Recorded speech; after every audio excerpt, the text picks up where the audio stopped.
Vous avez trouvé Thor ridicule dans Ragnarok et Avengers Endgame? Laissez-moi vous expliquer pourquoi cette version est en fait plutôt proche des mythes d'origine, mais aussi pourquoi c'était parfaitement logique qu'une version moderne de Thor finisse alcoolique et bedonnant. Thor est un des personnages de mythologie les plus connus au monde aujourd'hui. Pourtant, son origine est bien lointaine. Une des plus anciennes mentions de son nom remonte au XIe siècle, mais il est certain que son culte était déjà très vieux à ce moment-là. Malgré la christianisation d'une partie du monde scandinave, les mythes restent bien vivants. Les familles royales et les nobles de plusieurs pays nordiques ont commandé des récits de leurs familles en les faisant remonter jusqu'à plusieurs dieux, dont Thor. Et ça très régulièrement jusqu'au XVe siècle. Au XIXe siècle, les mythologies antiques reviennent à la mode et Wagner fait de Thor un héros de ses opéras, ce qui assure le renouveau de sa popularité. Par la suite, on retrouve beaucoup de pendentifs en forme de Mjolnir. C'était un bijou porté par les Vikings, puis par les néo-païens pour symboliser sa puissance intérieure, sans parler des fans de métal qui le portent parce que les Vikings, c'est cool. En dehors de la musique, Thor a toujours été très présent dans la pop culture. On le retrouve dans la série Stargate SG-1, dans le jeu vidéo Age of Mythology, dans Yu-Gi-Oh! Et plus récemment dans God of War, pour n'en citer que quelques-uns. Dans la bande dessinée aussi, bien sûr, il y a le Thor présent dans l'univers Marvel, mais saviez-vous que Thorgal tient son nom du dieu nordique ? Et ouais, il est présent partout. Il a même une journée à son nom. Thursday, jeudi en anglais, c'est le jour de Thor. Bref, Thor a toujours gardé une certaine popularité. Pourtant, celui qu'on connaît sous ce nom est bien éloigné de sa version originale. C'est un des dieux majeurs de la mythologie scandinave, qu'on appelle le plus souvent mythologie nordique aujourd'hui. C'est le plus grand guerrier de ce panthéon, qui protège les autres dieux des menaces de leurs ennemis. On peut le comparer à une fusion entre Zeus et Hercule, mais aussi à Toutatis. Oui, celui dont Astérix parle tout le temps. Comme pour la version que vous connaissez au cinéma, Mjolnir est son attribut principal. Mais il possède également une ceinture qui augmente sa force, qu'il s'est déjà fait piquer plusieurs fois. Comme tout dieu qui se respecte, il a sa monture de prédilection, qui lui permet de traverser les mondes. Un char tiré par deux boucs.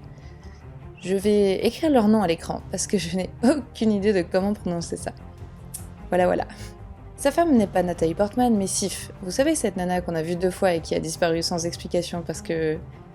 Scénario ? Ah, et elle est blonde d'ailleurs.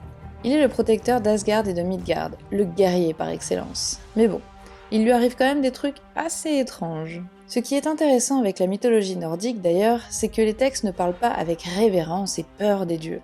Ils les décrivent comme des entités magiques au caractère très humain. Thor est souvent assez con, n'ayons pas peur des mots. Il se fait avoir non-stop par Loki, c'est vraiment une brute, pas méchante mais pas très raffinée quoi.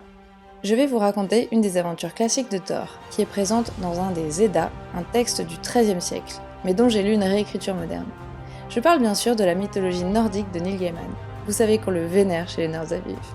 Donc ce cher Neil raconte l'histoire de Thrym, un géant qui veut absolument épouser Freya. Comme elle n'est pas d'accord, il ne trouve rien de mieux que de voler Mjolnir, le marteau de Thor, et d'exiger la main de Freya pour qu'il le rende. Freya, clairement, elle s'en tape. Elle approchera pas du géant, étouffez-vous avec ça. Thor là, il sait vraiment pas quoi faire, parce que bon, lui, ce sont les muscles son fort, pas son cerveau.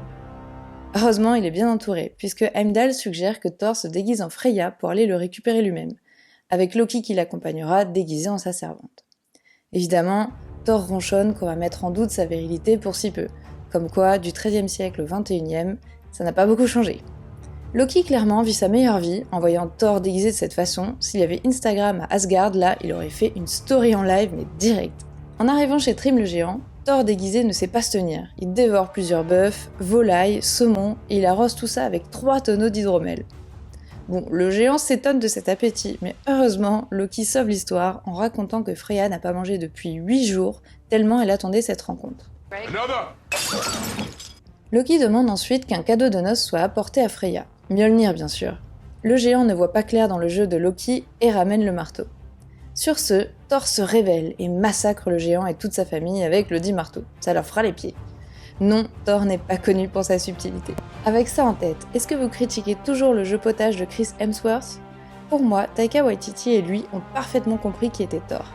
La version bête et clownesque n'est pas une adaptation fidèle du personnage pompeux des comics Marvel, bien sûr.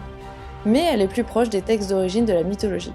Il y a d'innombrables versions de Thor et aucune n'est la vraie, mais personnellement je trouve que celle-là est plutôt réussie, malgré son manque de subtilité, je vous l'accorde. Parce que c'est un personnage très humain, il peut évoluer au même rythme que la société dans laquelle il vit. Et si au XIIIe siècle, Thor s'exprimait uniquement par les poings, je trouve que c'est un personnage qui pourrait définir la masculinité toxique. Dites, on est au XXIe siècle, lui aussi il a le droit d'exprimer ses émotions aujourd'hui. Dans Endgame, certes c'est le rigolo de service, mais en réalité, c'est surtout un personnage qui gère comme il peut son PTSD, trouble de stress post-traumatique en français. On a déjà vu Tony Stark le faire à sa manière dans Iron Man 3, et ça avait déjà été critiqué à l'époque. Avec un peu plus de mesure, ça aurait été mieux, mais pour moi, c'est une version moderne, réaliste et aboutie de Thor. Laissez-le vivre ses émotions en paix, merde. Heureusement, une nouvelle Thor va bientôt faire son apparition pour l'aider à gérer tout ça, et on adore cette idée. Et vous, quelle version de Thor vous préférez ? Vous attendez l'arrivée de Jane Foster, The Mighty Thor avec autant d'impatience que moi ? Dites-moi tout en commentaire.